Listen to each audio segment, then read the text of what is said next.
don't want to have that time. And so we are going to look at these different methods on why people waste time without knowing. Hello guys, welcome to the Rekindled Frames. I'm your host Ezra Boss, and today we're going to dive into this topic on how young people continuously goes on to waste their times. I've been here and I've been wasting my time for the last 2 years, and later on, without knowing, I just also came to know that I have wasted a lot of time which was precious and which was meant something. And so in this process of rejuvenation, in this process of trying to reconsume for the time lost, I also need somebody to follow me along, because actually sometimes we sleep, and when we are going to get back to track, we need a lot of people, a lot to support us, so that we can at least go back there. So that's why we are here. And so in overview, I'm going to uncover the subtle ways as the time slips through our fingers, and we are going to explore why this happens and discuss the strategies to reclaim our lost hours. And then we are also going to talk about the digital vortex, about how this social media is tailored so for us to scroll endlessly, just scrolling without knowing that we are wasting time. Consider like TikTok. It is a platform that we'll be scrolling all the day. You scroll, and then time is not going to stop, and scrolling will also never stop. So that's why we also waste time without knowing in these platforms like TikTok, Instagrams, because their algorithm just makes the content to keep the audience just tailored to scroll through, because they also want to promote their businesses. As you understand, that is a business, and no business loses. So the law of the business is that the home must always win, and home to win, they have to make this content for you to be suited for you, so that you can continue scrolling, for them to sell their ads, and everything's going to be favored on their side. But for you, you're just wasting your own time scrolling through the social media. Talking about this, we're also going to talk about the multitasking mirage. Many believe that multitasking is a skill, it is a talent, but studies show actually that it reduces productivity up to 40%. And then every time we switch tasks, our brain takes time to adjust. This lag reduces efficiency and increases the chance of mistakes. And in most cases, like that's why you find here, like in cars, most of the modern cars have been fitted with equipment for us to just focus on driving alone. If this is a phone, you're going to just handle your phone while you are driving. So that's why it is never recommended that you drive while using the phone, and because your brain is going to switch from driving, and partially it's going to be divided into the phone and the car. So that's why we want to say that multitasking is not actually nice. And sometimes we also have something like procrastinations and fear. This is where sometimes you need to do something at this hour, but later on you go on and you push what you needed to do today, and you push it to the moment you are pushing this activity that needed to be done today, there are more chances that you are not going to accomplish this task, or it is not going to bring the desired effect that it could have brought if it was done today. So talking about multitasking, actually it is the most and the main loss of time. It is the main time thief, and I'm sure, because I've been doing this in most cases, like I'm watching at the same time I'm either editing some clips somewhere, and later on I do some work which even me alone I'm like, this is not the kind of the work which I decided to do. And looking for the time spent for me to do that work, it was actually like 3 hours.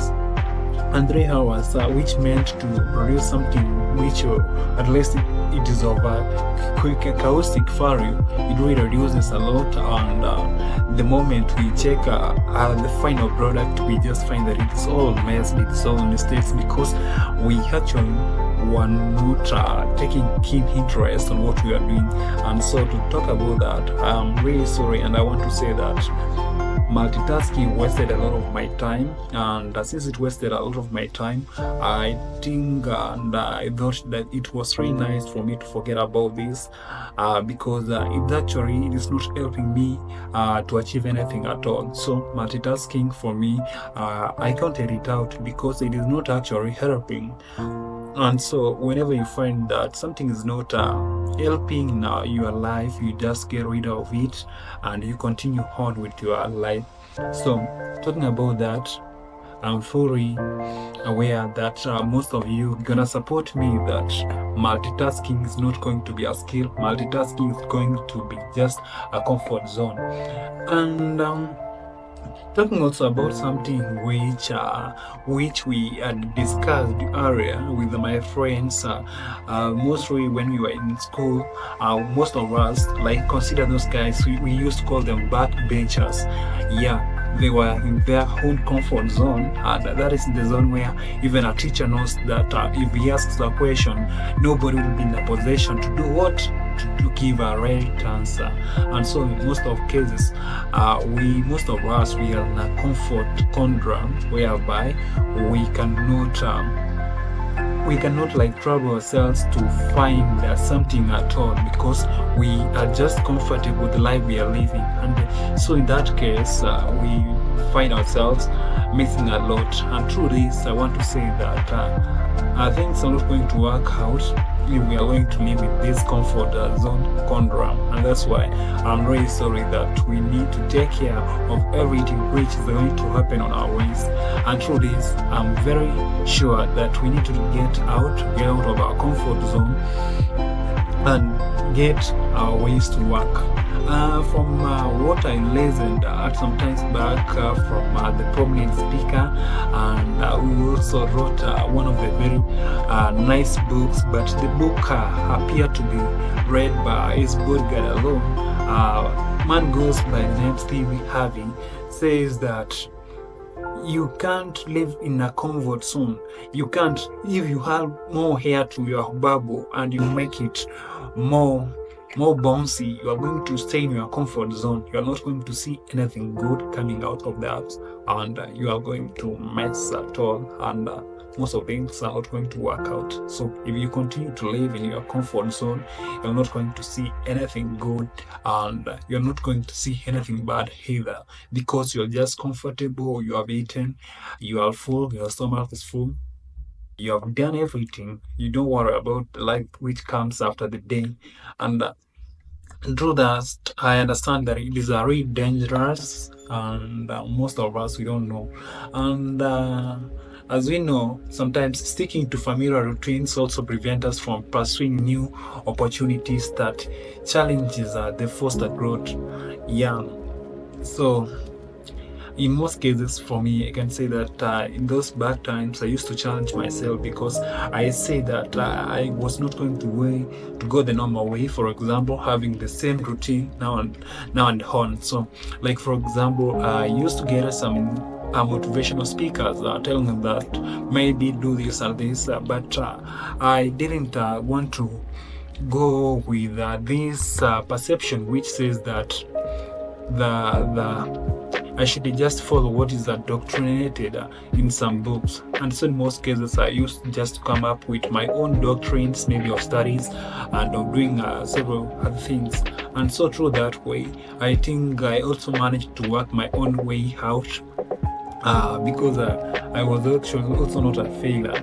Yeah, I happened to be a failure later in life, but in those moments, I was actually not a failure because I tried at all, and I scored also a good grade, which was quite appealing to many, but for me, it was not that what I expected, because in our life, the expectations, what we have as expectations sometimes comes to bear different fruit. And so when this fruit comes out, or when it falls from the tree, it is not what the kind of thing that we really expected. And so through this, we just find that we are hating ourselves for something which we did, but not knowing that this is what God gave us. And so through that, I understand that that is what God wanted me to get, and I'm really thankful for this time, because it's now that I'm going to have come to understand. So If we want to reclaim our lost time, I just want to say that we have to detox from the digital era.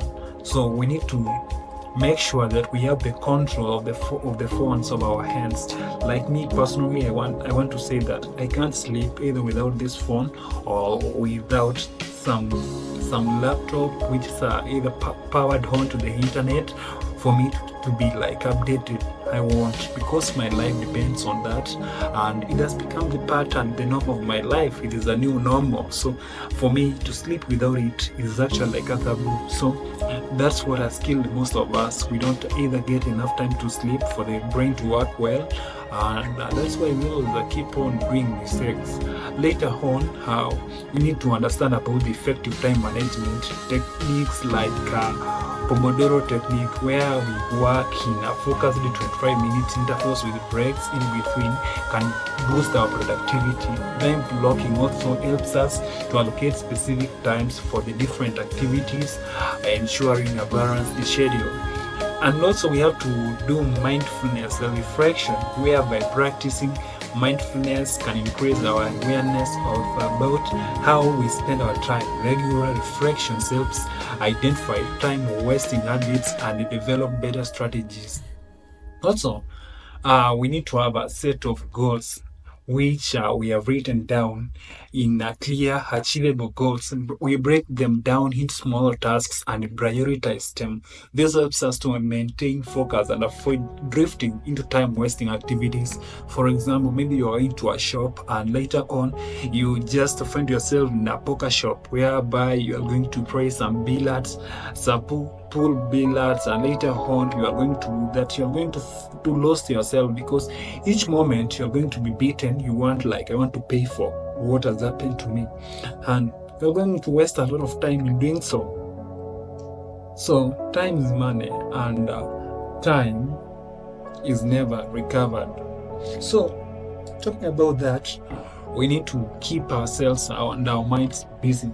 So in today we explored the Digital Vortex, Multitasking Mirage, and the Comfort Zone Conundrum, along with the strategies to reclaim our time.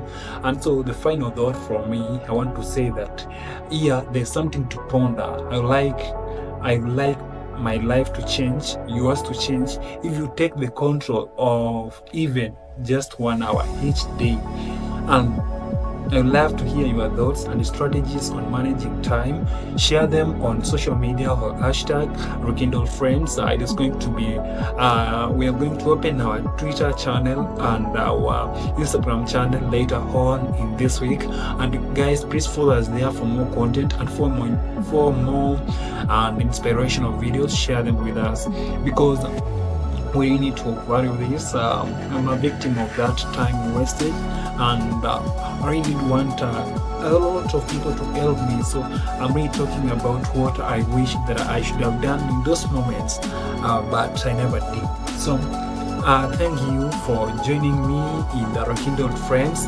Don't forget to subscribe, leave a review, and tune in for the next more insights on living your best. This is Ezra, and I'm signing off until next week. And remember to make every minute count. And guys, if you happen to be on Spotify, get us on our Rekindle Friends. We are also available on Apple Radio, iTunes. You can also get our podcast every day on the fortnight of every week, and we're going to do our best to bring in some of the best renowned focus of the time, and we are going to learn what they have done, the mistakes they have made in life, and what has made them to be where they are right now. So I'm your host, Ezra, and thanks all. Until next week, go prosper.